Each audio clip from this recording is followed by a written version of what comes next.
Salut à toutes et à tous les amis, c'est Francky, on se retrouve pour une nouvelle petite vidéo et aujourd'hui on va continuer ce mode et ce format avec 5 anecdotes et ces 5 anecdotes vont être aujourd'hui consacrées à la catégorie reine du sport automobile. Il s'agit bien évidemment, et vous l'aurez deviné, de la Formule 1, même si un indice sur la miniature apparaissait, donc je pense qu'il était compliqué de se tromper. Bref, on va attaquer donc ces 5 petites anecdotes. Alors attention, j'en ai récolté une bonne vingtaine, voire même plus, je crois quasiment 30 anecdotes.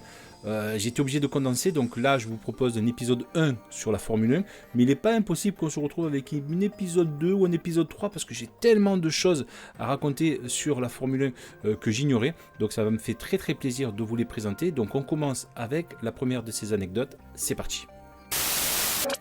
Anecdote numéro 1. Savez-vous qu'un pilote de Formule 1 perd environ entre 4 et 5 kg à chacune de ses épreuves? En effet, un Grand Prix durant environ 1h40, les 50 degrés, je dis bien 50 degrés dans la Formule 1, la concentration extrême et tout un tas d'autres paramètres fait que chaque pilote perd environ 4 litres d'eau. 4 litres d'eau, c'est absolument monstrueux. Évidemment, pendant chaque Grand Prix, il peut continuer à s'hydrater, mais au terme de chacune de ces épreuves, lorsqu'il monte sur la balance, il n'est pas rare de voir au moins un petit moins 4, voire moins 5 affiché sur celle-ci.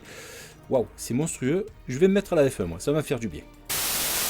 Anecdote numéro 2. Connaissez-vous le record de vitesse actuel qui a été homologué par une Formule 1? En clair, est-ce que vous savez quelle est la vitesse de pointe maxi qu'a atteint une Formule 1 à l'heure actuelle? Alors, je parle des vitesses évidemment homologuées, car il existe des tas de records de vitesse qui ont été faits sur des lacs salés et autres, mais c'est pas forcément de ça dont je vais vous parler aujourd'hui et qui est extrêmement intéressant, c'est plutôt un record de vitesse de pointe en Grand Prix et donc forcément en piste avec des adversaires, ce qui est évidemment beaucoup plus intéressant et beaucoup plus impressionnant.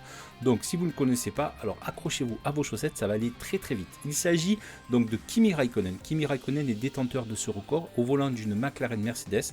Ce record a été établi le 4 septembre 2005 pendant le Grand Prix d'Italie bien évidemment, et cette vitesse a été chronométrée à 370,1 km/h.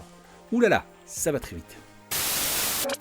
Anecdote numéro 3. Saviez-vous que lors de la première victoire de Red Bull en Grand Prix, donc en 2009, il s'agissait du Grand Prix de Chine, le mauvais hymne national a été joué. En effet, grossière erreur de la part des organisateurs, puisque lorsque Red Bull a remporté ce Grand Prix, lors de la remise des trophées, l'hymne national qui a été joué a été le God Save the Queen, l'hymne britannique. Or, évidemment, vous le savez tous, Red Bull court sous drapeau autrichien et logiquement, il aurait dû avoir l'hymne autrichien. Alors, je vous passerai le nom de l'hymne parce que je suis absolument nul en accent et je pense que je vais le prononcer extrêmement dégueulasse.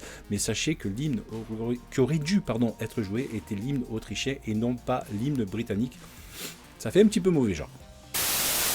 Anecdote numéro 4. Vous saviez très certainement qu'en Formule 1, peu de femmes ont eu la chance de pouvoir rouler en F1.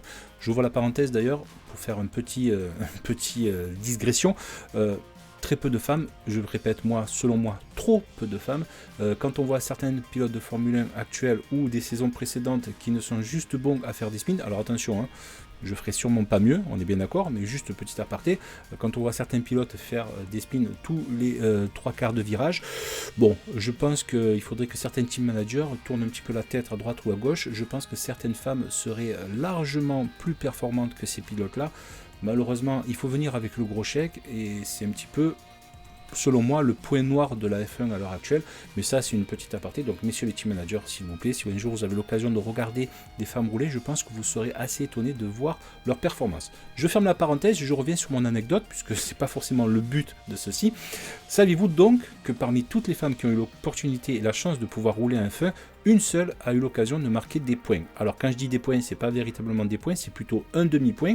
Et qui est cette pilote-là? Il s'agit de Leila Lombardi qui a eu la possibilité de marquer son demi-point lors du Grand Prix d'Espagne en 1975 au volant d'une Formule 1, à savoir là.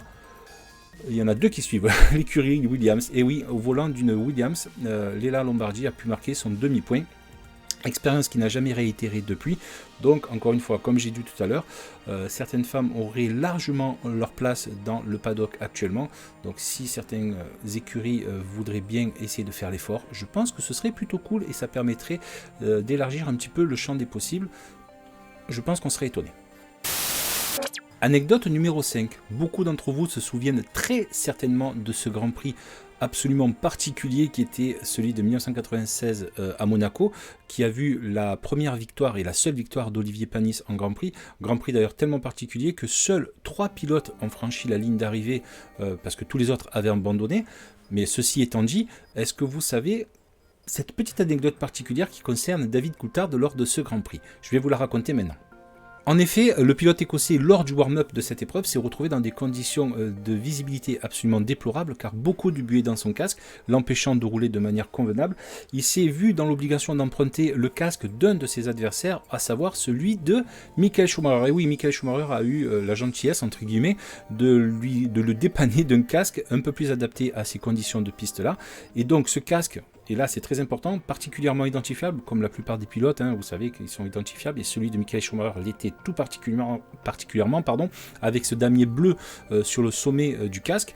Donc ce casque a été prêté à David Coulthard, bien lui en a fait, car grâce à cela, et pas que cela, bien évidemment, il a terminé deuxième de ce Grand Prix à l'époque, derrière Olivier Panis. Michael Schumacher avait quant à lui abandonné, et comble de l'anecdote, petite anecdote dans l'anecdote, lorsque David Coulthard est sorti de sa monoplace avec la combinaison McLaren et le casque de Michael Schumacher, certains spectateurs se sont même posé la question de savoir comment ça se faisait que Michael Schumacher avait basculé chez McLaren.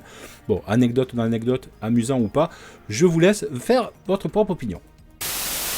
Et voilà les amis, 5 petites anecdotes sur la Formule 1. Voilà, c'était encore une fois un format assez court, mais plutôt sympa à vous raconter. Comme je vous l'ai dit en introduction, j'ai beaucoup d'anecdotes sur la Formule 1. Je pense honnêtement il y a de grandes chances qu'on se retrouve d'ici peu de temps pour une nouvelle vague d'anecdotes. Je sais que certains d'entre vous sont très friands de Formule 1 et d'anecdotes, donc si vous en avez, faites-vous plaisir. Je vous les laisse les communiquer dans les commentaires. Ce sera peut-être pour moi l'occasion d'en récupérer quelques-unes pour les sortir la prochaine fois. Allez les amis, je vous souhaite à toutes et à tous une très bonne journée. On se dit à très bientôt pour une nouvelle session d'anecdotes. Je vous prépare encore des petits trucs, j'en ai 3 ou 4 qui sont en phase d'écriture. Je pense qu'on va s'amuser et je pense que vous allez peut-être apprendre certaines choses. Allez, à très bientôt pour une nouvelle aventure. Salut à tous.